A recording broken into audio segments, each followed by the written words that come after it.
Hello friends, आप देख रहे हैं आपका चैनल शेयर बाजार विद आयुष। और दोस्तों, इस वीडियो में चर्चा करने वाले हैं ड्रीम फोक्स के स्टॉक के बारे में। दोस्तों, आज से ड्रीम फोक्स का जो आईपीओ था वो आपको लिस्ट होता हुआ देखने को मिल चुका है, और अब डेफिनेटली ये भी आपको एक लिस्टेड स्पेस की कंपनी होती हुई देखने को मिल चुकी है हमारे मार्केट्स की। एक दमदार लिस्टिंग होती हुई देखने को मिली, जो एग्जैक्टली कल हमने बात कही थी लिस्टिंग डे स्ट्रैटेजी के ऊपर कि मोर देन 500 रुपीज़ के ऊपर ही आपको ये खुलता हुआ देखने को मिल सकता है। एंड एग्जैक्टली वैसा ही होता हुआ देखने को मिला। 508 रुपये पे आज इसकी ओपनिंग होती हुई देखने को मिली। लेकिन इंपॉर्टेंट बात है कि देखिए, ओपनिंग के बाद तो एक अच्छा आपको बना, तेजी बना शुरुआत में, बट वो ज़्यादा टिक नहीं पाया। 549 रुपीज़ तक गया, उसके बाद तेज़ी से नीचे आया। और अपने आप में एक क्वेश्चन निकल के आता है, जिन्होंने काफ़ी मुझसे पूछा जा रहा है कि हमने यहाँ पे इन लेवल्स पर खरीद लिया, अब क्या करना है। जिनके पास स्टॉक ऑलरेडी यहाँ पर अलॉटमेंट के तौर पे आया था, उनको क्या करना है, बिकॉज आज स्टॉक में अपने हाई से गिरावट देखने को मिली है। तो क्या फिर से 500 रुपये हो पाएगा स्टॉक में? अब करना क्या है, सबके बारे में दोस्तों इस वीडियो में चर्चा करेंगे। तो डेफिनेटली इंपॉर्टेंट वीडियो होने वाला है। फ्रेंड्स, चैनल से पहली बार अगर आप जुड़े हो, चैनल को जरूर सब्सक्राइब कर लीजिएगा। अगर आपको ये वीडियो बढ़िया लगे तो वीडियो को लाइक करके आप जरूर जाइएगा। तो दोस्तों, ड्रीम फोक सर्विसेज की आज एक ड्रीम डेब्यूट होता हुआ देखने को मिला, और आईपीओ लॉटीज ने मोर देन 55% के रिटर्न्स आपको कमाते हुए देखने को मिले। अपने आप में देखिए, एक मैसिव लिस्टिंग जो है वो आज ड्रीम फोक्स ने करके दिखाई है, इसमें कोई डाउट नहीं है। अच्छी बात तो यही थी कि देखिए, जिस प्रकार का सब्सक्रिप्शन निकल के आया था, उसके बाद का जो मूव आपको आज आता हुआ देखने को मिला, वो अपने आप में बेहद शानदार था। लेकिन अब इंपॉर्टेंट बात जो निकल के आती है कि देखिए, जिस प्रकार से आज आईपीओ लिस्ट हुआ, सबसे इंपॉर्टेंट कि सब्सक्रिप्शन बेहद तगड़ा आता हुआ देखने को मिला। एक बहुत तगड़ा इसको लेकर देखिए मार्केट में रिस्पॉन्स आता हुआ देखने को मिला, और उसके कारण ही दोस्तों अगर आप देखेंगे तो ये 500 रुपये के ऊपर लिस्ट हो पाया। वरना आप समझिए खुद ही कि अगर कोई कंपनी है जो यहाँ पर आती हुई देखने को मिली है मार्केट में, ज़्यादा देखिए रिस्पॉन्स अगर आप देखेंगे इसको लेकर अच्छा क्यों आता हुआ देखने को मिला, जस्ट बिकॉज एक टाइप की एक मोनोपॉली है। अब मैं जो बोल रहा हूँ वो आप ज़रूर अच्छे से समझिएगा, सुनिएगा, और फिर यहाँ पर डेफिनेटली मैं चाहूँगा कि इसके ऊपर आप कमेंट भी करिए कि ये कंपनी अगर आप देखेंगे एक मोनोपॉली है। मोनोपॉली कैसे है? हमारे अभी लिस्टेड स्पेस में ड्रीम फोक जैसा काम, यानी एयरपोर्ट लॉन्च का काम जो है, वो और कोई भी करता हुआ देखने को नहीं मिलता है। यानी लिस्टेड स्पेस में दोस्तों अगर कोई ऐसी कंपनी आती हुई देखने को मिलेगी, अब मैं आपको एक एग्जांपल देता हूँ इसका, वो है आईआरसीटीसी। आईआरसीटीसी भी दोस्तों एक मोनोपोली बिजनेस है, राइट। मोनोपोली बिजनेस अभी भी आपको देखने को मिलता है, और जब आईआरसीटीसी का आईपीओ आता हुआ देखने को मिला था, उसको भी एक अच्छा रिस्पांस मिला। और उसके बाद जो आईपीओ था, अच्छा लिस्टिंग दिया, लेकिन उसके बाद से आईआरसीटीसी के स्टॉक ने ऐसा नहीं कि रिटर्न्स नहीं दिए, बहुत शानदार रिटर्न्स दिए। फिर तो स्टॉक ने देखिए यहाँ पे अनाउंस कर दिया था स्प्लिट, उसके बाद अगर आप देखेंगे आज इस प्रकार पे ट्रेड करता है, बट एक बहुत दमदार रिटर्न्स दिए। क्योंकि आईआरसीटीसी क्या था, मोनोपॉली बिजनेस। देखिए, जब भी कोई मोनोपॉली कंपनी आपको मार्केट में उतरती हुई देखने को मिलती है, तो एक अच्छी बात क्या रहती है कि देखिए, उसको लेकर जो डिमांड और सप्लाई है वो डेफिनेटली दोस्तों सही रहेगी। ड्रीम फोक्स एग्जैक्टली उसी प्रकार की कंपनी है। देखिए, इनके पास अगर मैं ऐसे कहूँ कि 100% मोनोपॉली, तो डेफिनेटली वो नहीं है, बट 95% मार्केट शेयर जो है वो ड्रीम फोक्स के पास है। दूसरी बात ये कि कंपनी के जो एक्सपांशन के प्लान्स हैं वो अपने आप में बेहद शानदार है। सिर्फ कंपनी ने खुद ने कहा है कि हम एक्सपांड करते हुए देखने को मिलेंगे। इंडिया के अंदर तो कर ही रहे, बट फॉरेन कंट्रीज में भी लगातार चल रहा है। दूसरी बात क्या है कि इनका कहना है कि वो रेलवेज के अंदर भी अपना पेनिट्रेशन चालू करेंगे। एंड अपने आप में देखिए, रेलवेज से बड़ा तो कुछ नहीं है हमारे इंडिया के अंदर, इसमें कोई डाउट नहीं है। एंड अगर दोस्तों एक तरह से कल्चर ये डेवलप कर देती है ड्रीम फोक्स रेलवेज के अंदर भी लॉन्च सर्विसेज का, तो आप समझ लीजिए कि कितना बड़ा इनके लिए पॉजिटिव रहेगा। और इससे जो लिंक्ड स्टॉक्स है, जैसे कार्ड बिजनेसेस के हो गए, उनके लिए भी अपने आप में देखिए एक बहुत बढ़िया एक बेनिफिशियरी हो जाएगा। तो आप समझ लीजिए कि हाँ, यहाँ पे कंपनी जो है प्लान्स बढ़िया लेके आई है, इसीलिए देखिए इतना रिस्पॉन्स आता हुआ देखने को मिला, इसीलिए ड्रीम फोक्स ने इतनी बढ़िया लिस्टिंग करवाई है। ड्रीम फोक्स की इतनी बढ़िया लिस्टिंग होती हुई देखने को मिली है। और इसीलिए अगर आप देखेंगे, with a share of over 80% in the domestic lounge access market, facilitating an enhanced airport experience to passengers, leveraging a technology driven platform. इसीलिए देखिए, टेक्नोलॉजी के साथ भी काम कर रही है, और ऐसा नहीं कि सिर्फ ड्रीम फोक्स अपना यहाँ पे बढ़िया कर रही है, जो कार्ड इश्यूअर्स है इंपॉर्टेंटली, उनके लिए भी एक बेहद शानदार यहाँ पर कह सकते हैं कि टाइम आता हुआ देखने को मिला है। बेहद शानदार उनका भी बिजनेस इंक्रीज हो रहा है।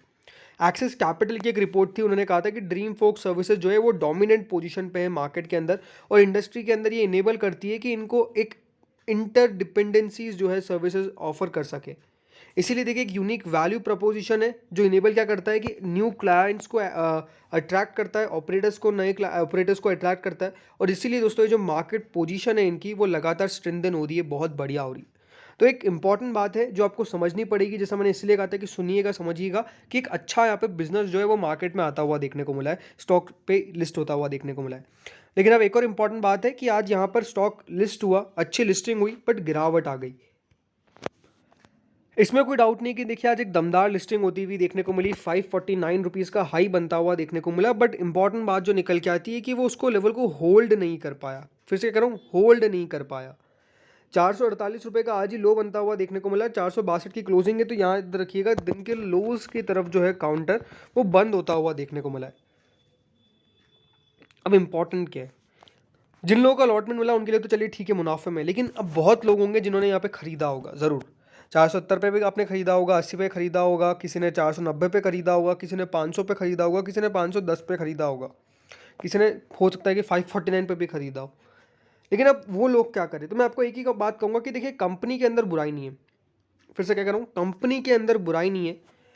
कंपनी एक टाइप की मोनोपोली बिजनेस है, तो मुझे लगता है कि आने वाले 6 से 12 महीने के अंदर ज़रूर एक बात निकल के आती है, वो है वैल्यूएशन की। वैल्यूएशन डेफिनेटली बहुत ज़्यादा अट्रैक्टिव तो नहीं है, बट जिस प्रकार से दोस्तों बिजनेस इंक्रीज हो रहा है, दूसरी बात क्या है कि जिस प्रकार से अभी एक यहाँ पे लोगों ने ट्रैवल करना जिस प्रकार से फिर से शुरू किया है, अभी आप नंबर्स देखते हैं जब भी देखिए निकल के आते हैं होटल इंडस्ट्री के, जब भी आप देखते हैं देखिए यहाँ पर जो नंबर्स निकल के आ रहे हैं टूर्स एंड ट्रैवल कंपनीज़ के, वो बहुत बढ़िया है। और जो ऑक्यूपेंसी है, याद रखिएगा एयरपोर्ट्स के अंदर मुझे लगता है कि अभी फुल पे चल रही है। तो बिजनेसेस मुझे लगता है कि यहाँ पर जो ड्रीम फोक का है उसके अंदर कोई गिरावट आपको आती हुई देखने को नहीं मिलने वाली, ग्रोथ ही देखने को मिलेगी। प्लस अभी जो पैसा कंपनी ने रेस किया है उससे क्या नया चीज़ करती है वो बहुत इंपॉर्टेंट है, कि वहाँ पे वो जो पैसा यहाँ पे कंपनी के साथ आता हुआ देखने को मिलेगा। मोस्टली देखिए उस पैसे का कंपनी किस प्रकार का यूटिलाइजेशन करती हुई देखने को मिलती है। कंपनी ने ये भी कहा था कि हमको इतना कोई कैश की ज़रूरत नहीं है, कंपनी बढ़िया यहाँ पे आपको देखने को मिलती है लेवल्स पर, बट इंपॉर्टेंट ये है कि यहाँ से कितना यहाँ पे अपने आप को एक्सपांड कर पाती है। अगर आप डिलीवरी वाइज पोजीशन देखेंगे तो 35% के लगभग डिलीवरी आती हुई देखने को मिली, ठीक डिलीवरी आती हुई देखने को मिली। 2 करोड़ 68 लाख शेयर आपको एक दिन में आज ट्रेड होते हुए देखने को मिले, बट लोगों ने प्रॉफिट बुक किया है बिकॉज एक अच्छी लिस्टिंग होती हुई देखने को मिली। अनएक्सपेक्टेड था कि 549 तक चल जाएगा और इसीलिए एक लिस्टिंग में यहाँ पे लोगों ने बुक किया है। बट क्या फिर से 500 रुपये के ऊपर जाता हुआ देखने को मिलेगा, तो आई थिंक यस जाता हुआ देखने को मिलना चाहिए।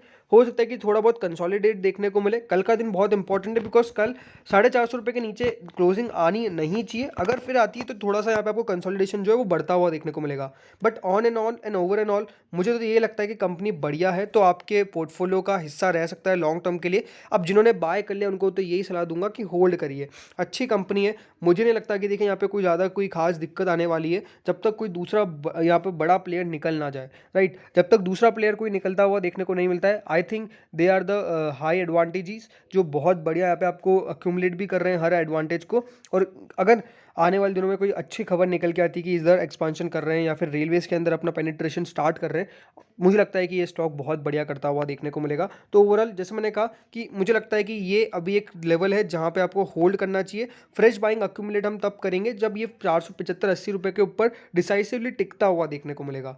लेकिन अभी जिन्होंने ले रखा है डेफिनेटली होल्ड है, फ्रेश पोजीशन बनाने की कोई सलाह नहीं है, तो ये बात बहुत इंपॉर्टेंट है। तो फ्रेंड्स कल के टारगेट्स की अगर बात कर ले एक बार, तो मुझे लगता है कि 465-470 रुपये के ऊपर अगर निकलता है तो 480 रुपये का लेवल कल भी आपको देखने को मिल सकता है। नीचे में अगर 450 का लेवल टूटता है, उसके नीचे क्लोजिंग आती तो हो सकता है कि 430 से 420 रुपये का लेवल भी देखने को मिल जाए। डेफिनेटली कोई ज़्यादा चार्ट वार्ट तो अवेलेबल है नहीं, तो थोड़ा यहाँ पे स्टॉक मूव करने दीजिए, नंबर्स आने दीजिए, उसके बाद ज़्यादा यहाँ पर हम बारीकी से पता कर सकते हैं कंपनी के बारे में। तो फ्रेंड्स इस वीडियो में इतना ही था। Thank you friends for watching this video.